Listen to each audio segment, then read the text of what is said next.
Wow, guys, we got to witness an amazing episode of WWE Monday Night Raw in Minneapolis, Minnesota, and we're going to be breaking everything down. We got to see El Grande Americano in his hometown, not Chad Gable. We also got to see Seth Rollins go absolutely berserk on the mic, and we also got to see one of the best six-man tag team matches that I have seen probably ever. Guys, welcome to another edition of Road to Ringside. My name is Justin Winteroth, and you know the drill. Before the show starts, hit me a like on here if you are excited for next week Raw with Roman Reigns being on the episode after the altercation with Paul Heyman, CM Punk, and Seth freaking Rollins. So hit that like button if you're just as excited as I am. And then, guys, also comment down below the word yes if you think the Wise Man is going to be siding with Seth Rollins still after WrestleMania, specifically after this segment, which, guys, stick around. I'm going to be giving you my takes and all the theories on this issue with Paul Heyman now and Seth Rollins. So stick around. We'll talk about it. And, guys, starting off the show, we got the triple threat match confirmed at WrestleMania 41. Rhea, Io, and Bianca are still going to be going up against one another, and I can't wait. Even though this segment started off with Adam Pearce announcing Rhea Ripley as part of the Judgment Day still, which I can't believe. This guy's such a perfectionist. I can't believe he slipped up.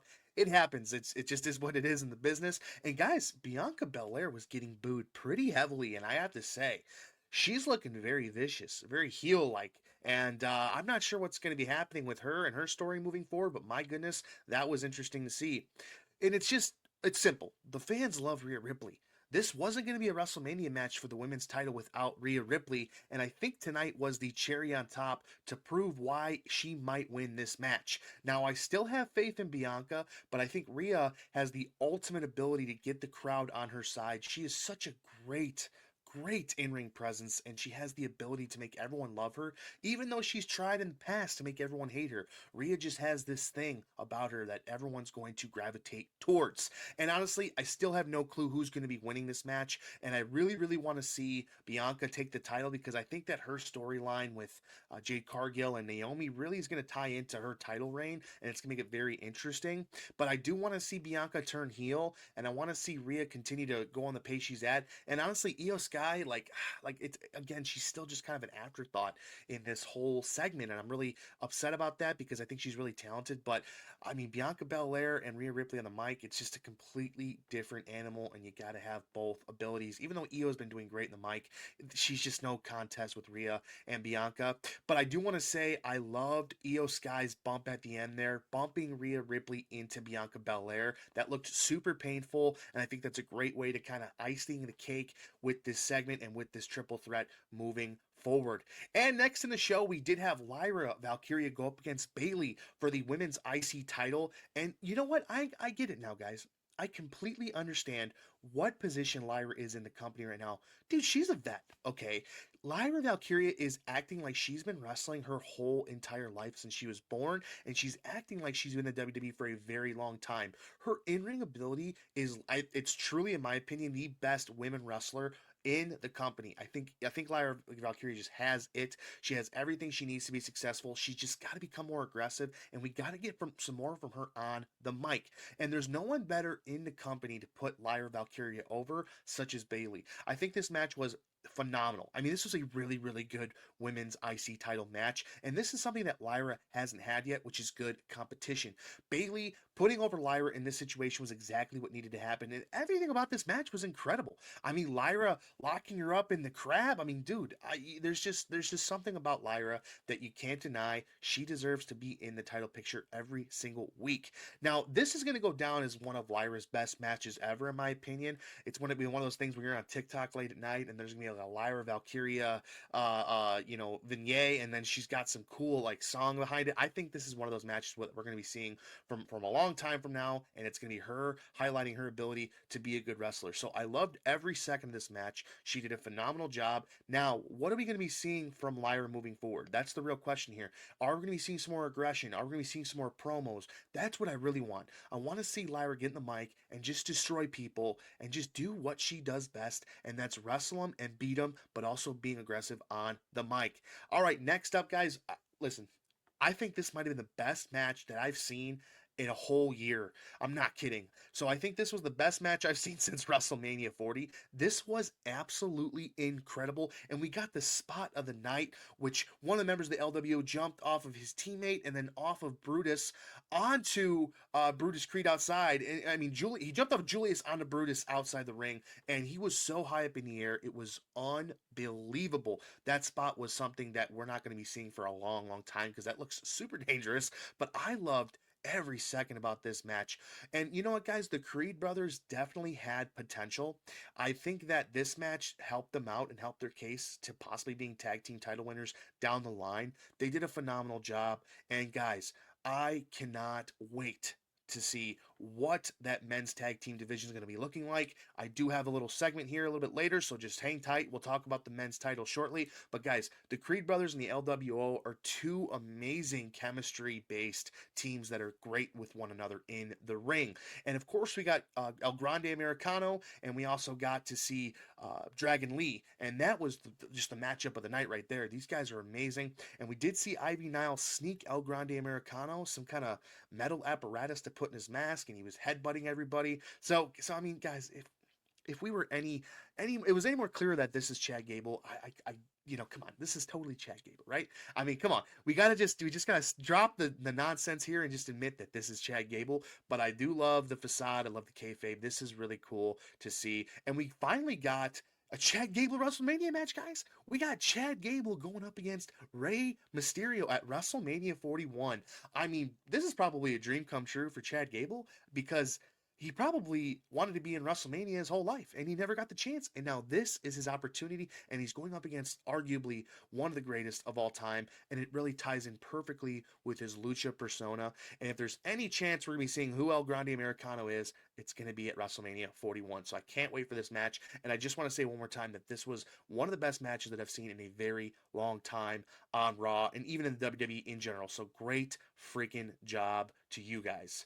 And moving on, we got the Jey Uso and Gunther promo where Gunther didn't say a word, okay? This is the type of Jey Uso that I like to see, man. I like to see this because he was so serious, all right? He was so serious and he was extremely family oriented. At the point of the promo where he's talking to Gunther and he's like, hey, man, when's the last time you talked to your mother? That's when I knew it was going to get really serious. So Jay saying he had to console his mother because Jimmy went to the hospital because of Gunther.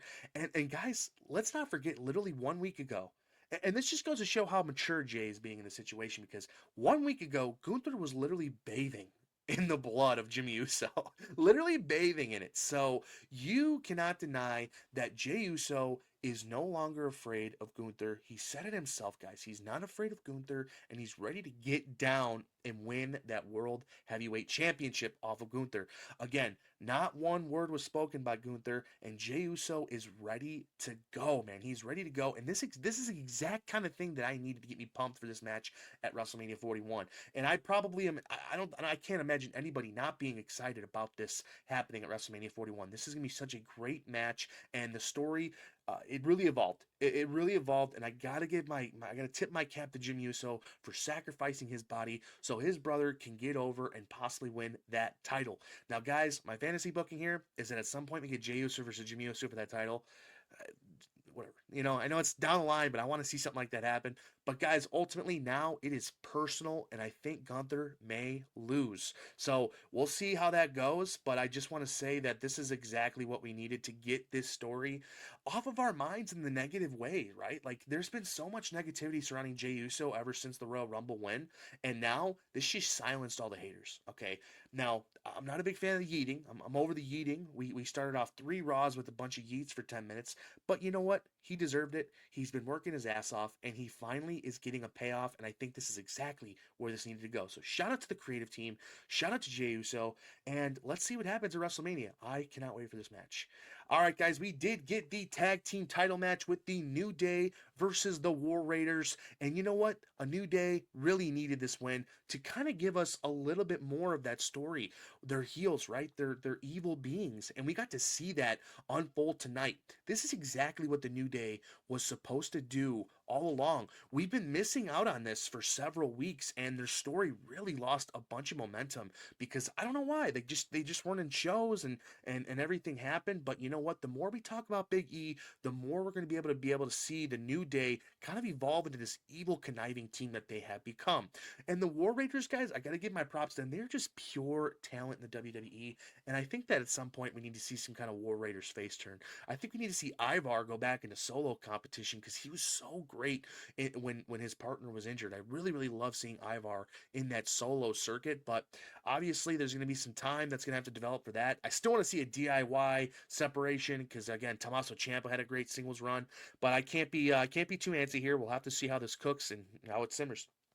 And the Raw Tag Division, I now obviously I'm contradicting myself here because I did say the LWO and then the Creed brothers have amazing potential and whatnot, but there's just a couple. We just need like one or two more good tag teams in this Raw division because obviously SmackDown, those tag teams in the SmackDown division are no joke. Like these guys have been wrestling together for a ton of time, so I want to see one or two more really really strong tag teams get in that Raw division. Really give these titles some meaning. So I want to see that happen. But again, this was a great win for a New Day. Obviously, they got disqualified, so this doesn't count as a title exchange. The War Raiders still hold on to the title, but I would love to see this match at WrestleMania and possibly get one more team involved in there. Maybe Austin Theory and Grayson Waller, A-Town Down Under, man. I think Grayson Waller and Austin Theory definitely need to be back in the main picture here. They have not been seen for, I mean, obviously they went against Jey Uso and his brother, but I mean, like, besides that, they have not been involved whatsoever. So I got to see some more tag team stuff, especially from Austin Theory and Grayson Waller. I think those guys are huge, essential components to the heels of the WWE. All right, moving on. We got Dom versus Penta. Great technical match here, and I loved every second of it. I think Dom is somebody that in 10 years, you know, because honestly, me and Dom are the same age, right? So I'm 28, and I know Dom's 28 as well. So in 10 years, he is going to be the Seth Rollins of the WWE. He's going to be the CM Punk of the WWE. So we have to really be patient and understand that, you know, greatness takes time to develop. And I think if you start throwing titles at him now, it would work out just fine. But again, guys, you can't do that because you're just wasting potential storylines because he's going to be in the W for such a long time. So we have to wait on it. We can totally understand where Triple H is coming from on this. I think Dom is in a great spot right now. But I do want to say I think Dom needs to win the IC title here at least. I think he's been putting in his dues. He's been part of some crazy storylines thus far. And he's such a talented wrestler. You know, he literally grew up in the business. Why not throw the IC title on him? And then that's going to create even more division in the Judgment Day. Finn Balor's jealousy is going to bubble and bubble and bubble. And eventually it's going to blow up. And the Judgment Day is going to be no more. And honestly, guys, where's JD McDonough? I thought JD McDonough was going to be coming back this month. That's apparently what he said on Chris Van Vliet Insight. I'm not really sure where he is, but I know when JD comes back, he is going to be a face. I don't think he is going to be a heel at this point, but I guess we'll have to find out, wait and see. Braun coming out was so necessary. Huge pop. The dogs were going crazy. And the spears he hit, man, oh, those were some clean, clean spears. But also poor Carlito, man. Carlito's taking like 3 to 4 Braun spears. And then I don't hate him. I'm mentioning Insight again. Carlito did an interview with Insight, and he's like, I will never take a spear from Braun Breaker. Dude, he's taking 4 now at this point. So it's like, geez, man. Honestly, just give Carlito and Braun a match and just call it a day, you know? I want to see Carlito wrestle. And you know what? You got to see what happened backstage with the Judgment Day when Carlito, Finn, Liv, and Raquel and Dom were all talking, and Finn was mentioning to Dom that, you know, they're going to be going up with the IC titles and it doesn't matter about who else is in that match. And then you see Carlito walking away. I felt kind of bad, you know. Carlito seems like he's just kind of there. Do we see some kind of, you know, background story developing with Carlito and JD McDonough? Face turn? Maybe Dom's involved in that as well? I don't know. We'll have to see, but I don't see the Judgment Day lasting much longer, especially after WrestleMania and Finn and Dom being involved in that IC title picture. All right, guys. This was probably the best promo segment that I've seen. You know, this was just an incredible episode, guys. But this was absolutely phenomenal. Seth Rollins, oh, man. And you know what, man? I've been saying for the last 2-3 weeks that Seth Rollins is a third wheel in this Roman and CM Punk rivalry with Paul Heyman. But you know what, man? The creative team just finds a way to make it interesting every single week. And you know what they say as wrestling fans? You need to be patient. Patience is key, and you know what? Patience is a virtue because I've sat here and I've understood the assignment. I haven't really complained too hard about it, but you know what? Seth Rollins he just finds a way to make himself relevant, and this is now his situation and his time to be unique in this triple threat match. He just created his own opportunity, and guys, it just goes to show that no matter what happens, you can never predict what's going to happen next. This was incredible. I just loved every second of it. Obviously, Paul Heyman comes out first, and then Seth Rollins, interrupts, and it becomes a whole thing. And I just want to say this: the amount of genius Seth Rollins has to say what he said about the original tag partner that was proposed in that Survivor Series matchup against the old bloodline, or I'm sorry, the new bloodline, was actually Seth Rollins. We forget about that. Seth Rollins was approached first to be in that tag team. This just goes to show how long the writing takes and how long the writing develops. This was almost a year ago, guys. So Seth Rollins was approached first, and the fact that he is able to show Paul Heyman that he's legitimately useless and he's being used in every scenario he's ever been in, it just goes to show the genius that Seth Rollins has. And now this just got very interesting, guys. And he mentioned this, and this was obviously, I think, the cherry on top. CM Punk stated that he's in the WWE not to make friends, but to make money. So you're Paul Heyman. Why are you so, why are you idolizing this guy when he doesn't even want you? He doesn't even need you. He doesn't even want you. But you know what? That's the beauty of Paul Heyman. Paul Heyman loves being treated like that. Okay? Paul Heyman loves being treated like a side chick. And that's ultimately what he is. He is a side chick. And that's exactly what he wants. And this is why I still think that Seth Rollins is going to be leaving WrestleMania with Paul Heyman as his wise man.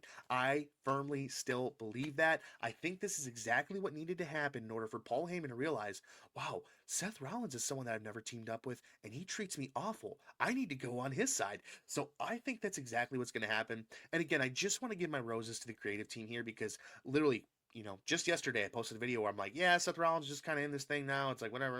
And I didn't think they were going to do anything about it. Yeah, I'm so wrong and I'm so stupid. But you know what? I love being proved wrong because this is exactly what needed to happen. So shout out to you guys. Shout out to Seth Rollins. I can't freaking wait for WrestleMania. We are less than 2 weeks away, guys. And my overall thoughts on the show, 9 out of 10. 9 out of 10. Honestly, it could be a 10 out of 10. I'm not really too hard on grading, so I'll say it was an A+, but we'll leave it at a 9 out of 10 for now. Every match and every segment just hit so hard, and it was just something that you just needed to see. I'm so glad I got to watch this tonight, and I'm grateful that WWE is on fire, and it just never loses its touch. So shout out to Raw, shout out to SmackDown. I can't wait for Friday Night SmackDown now. And guys, we got Roman on Raw next week. Wow, we are here. We are in the road to WrestleMania. We are so close to the moment, and I can't wait for Roman to be on Raw. Screw the draft, I guess. The brand split, it doesn't matter anymore. Everyone's just going wherever the hell they want. I cannot wait for next week, guys. And of course, if you haven't already, please like the video. Please comment on the video. And guys, most importantly, please subscribe. I'm 3 subscribers away from 30 subscribers, which is huge for me. I started this about a month ago, so everything counts. I really appreciate everyone tuning in every single time I post. So thank you so much, guys. Everyone, I really appreciate you tuning into another edition of Road to Ringside. We got an A+ episode of Monday Night Raw. Thank you so much. And we will be discussing the preview of SmackDown this week. And enjoy NXT tomorrow, guys. Have a great night and have a good rest of the week. See ya.